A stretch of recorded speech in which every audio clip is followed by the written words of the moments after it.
Yun naman pala eh. So bakit ka pumalpak? Di mo ba alam kung gaano kalaki na wala sa grupo dahil sa'yo?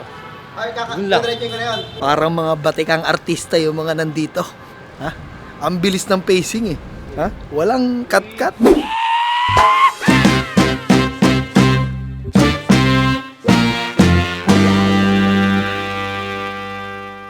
Swerte! Ibibigay lahat kay Jisrael. Baka brother to, Brother naman kapatid. Baka talaga. Aljay kakanin. Ano yung bibigay mo kay Jisrael dyan?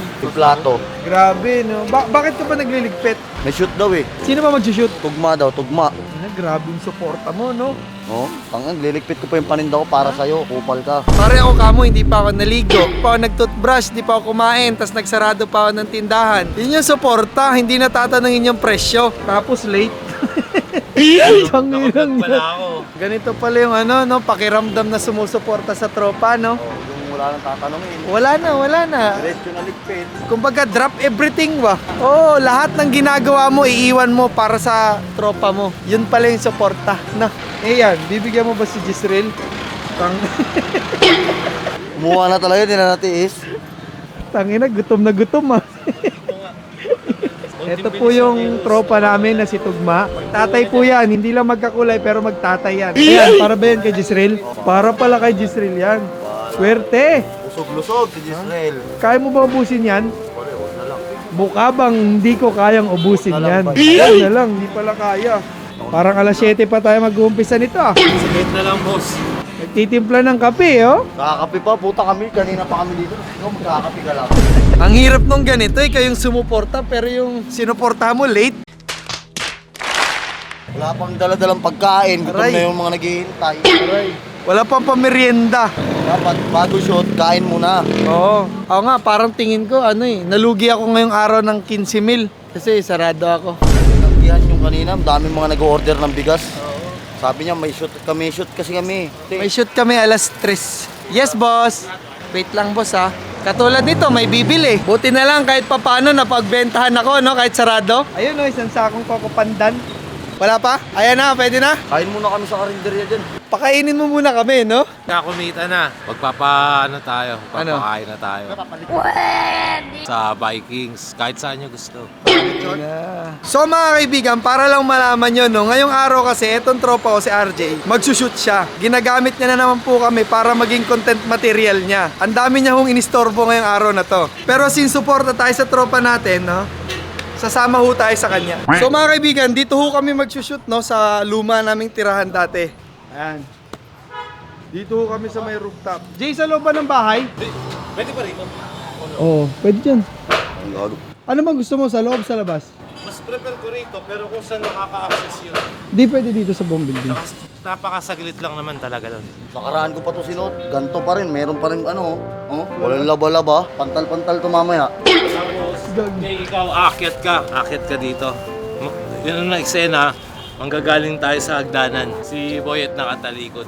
Ito lang ang karakter niyo, huwag kayo bibitaw sa karakter para mabilis na matapos. Grabe naman yung mga bitawan ni Direk. Huwag kang bibitaw sa karakter. Papasalamat ka, putang na makinig ka. Papasalamat ka. Binura pa ako. Puta. Sakit. Kapal lang din naman ang mukha mo, Leo. Tigas din naman pala ang mukha mo, Leo. Tigas din ang mukha mo, Leo. Tunog boss. Okay. Parang, demo ka. Makinig lang kayo. Para mabilis tayo matapos, may shoot pa ako sa kanya, yung akasya niyo. Ito, nagalit na si Direk. Sorry, Direk. Mas bagay kay RJ yung mga ganyan damit, medyo fit. Alam ko na. Eh, hindi nakapag-remit. Sinuot niya yung pambentang damit. Oh, yun na, nadama ko yung damit ko, no? Sinuot na, tapos babalot ulit ibibenta. Aray ko. Ay, tatagal tayo dyan. Sorry, alas, sorry.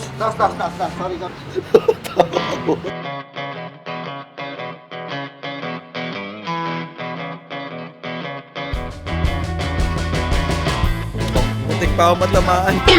Tumahan po. Medyo nagagalit yung Direk namin dito, mga kaibigan, kasi naghahabol siya ng oras niya. Which is kasalanan niya naman. Yun naman pala eh. So bakit ka pumalpak? Di mo ba alam kung gaano kalaki na wala sa grupo dahil sa'yo? Yun lang. Parang mga batikang artista yung mga nandito. Ha? Ang bilis ng pacing eh.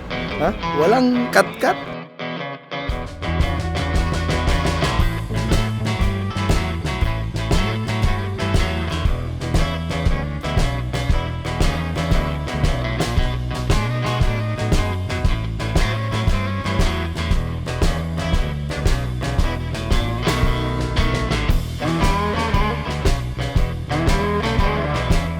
Dapat malaki talent pin ito, yo. Oh. It's a wrap! Grabing suporta yan, no? Nakita nyo naman paano nyo nilunok yung dugo. Nakaka-pressure, pero salamat. Tangina, Salamat pressure. na marami. Always, Eden Garcia. The best. So mga kaibigan, nag-chat sa atin yung tropa natin na si Sander, no? Nag-uumpisa na raw siya magbenta ng mga damit na binagsak natin sa kanya. Sabi niya, 4 na piraso na lang daw yung damit niya. So dadala natin siya dun sa kanila. Pero before that, may pupuntahan pa tayo. So lately kasi talaga mga kaibigan, may 3 araw na rin po talaga ako nahirapan maglakad. Kaya nagpa-check up po tayo ngayon. And it turns out mga kaibigan, kailangan po natin maggamot, no? Sa loob ng 3 buwan. Tanginang yan. Kasi meron po tayong gout. No!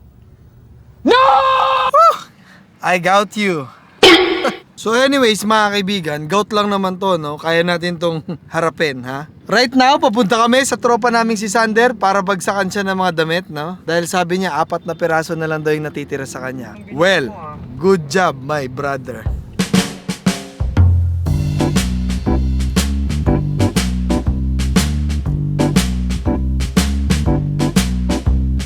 So, andito na tayo kay Sander, mga kaibigan. At ito na yung mga ibabagsak natin sa kanya, mga effect, mga ano. Ha? Kaya mo yan, tangina mo. Siyempre, kaya yan. Ha? Buhatin ko lang. Buhatin ko ba? Tangina tayo ng gout ko eh. Pang halos na itira, puti ah. Dami boy. I-display mo lang naman yun eh. Ha? Tanginang angas ng pwesto. Parang sogo. Uy! Ay! Sorry. Meron ko pala kasama dyan. Yung pwesto nila mga kaibigan, no? Ang angas, oh. Ang angas naman ng mga Velasco family. Magbibilangan ho kami ng mga ibabagsak ko sa kanya. Paraphernalia. Ilan naman nabenta mo? Sa 6 yan. 6 lang? Wala pa, boy. Sa, dito, 3 Ito to. 6, so siya 6 yan, ako na yan. Kahapon yan, ito yung ngayon. 1,440 kasama to. 3 to, kasama yung 3.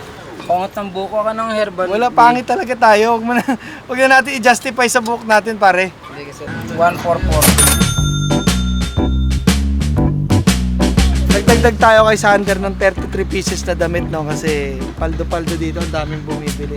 Iniisip ko magpwesto na rin ako dito eh. Bigyan nagpwesto yun, gag. Meron talaga akong dala-dalang swerte mga kaibigan eh. Pag pumapasok ako sa isang establishmento, no, na may mga nagtitinda, nagdadala ako ng swerte. May mga pumapasok na customer. Dinalaw lang natin yung tropa natin, meron na agad customer. Taga saan ka, boss? Taga dito lang. Taga dito lang. Baka may gusto kayo shoutout ko. Shoutout sa mga taga Bicol dyan. Sa taga Bicol? Yun. Saan ka nagtatrabaho dito, pare? Parisan po. Sa Parisan. Ganun lang, boy. Diba?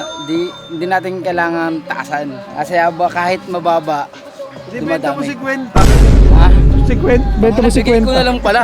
Sa inyo na to. Pinapay, gusto nyo hatmonay, Hindi gagi. nga din. Sarap yung Saging? hatmonay. Huwag saging. Hatmonay. Bawal ako, pare. Tinatawag ako ng daw. Tang ina, saklap nun, boy. Health is wealth. Puno na rin talaga kayo ng mga wisdom eh, no? Wisdom tot. Nabulok na to itong 4 oh.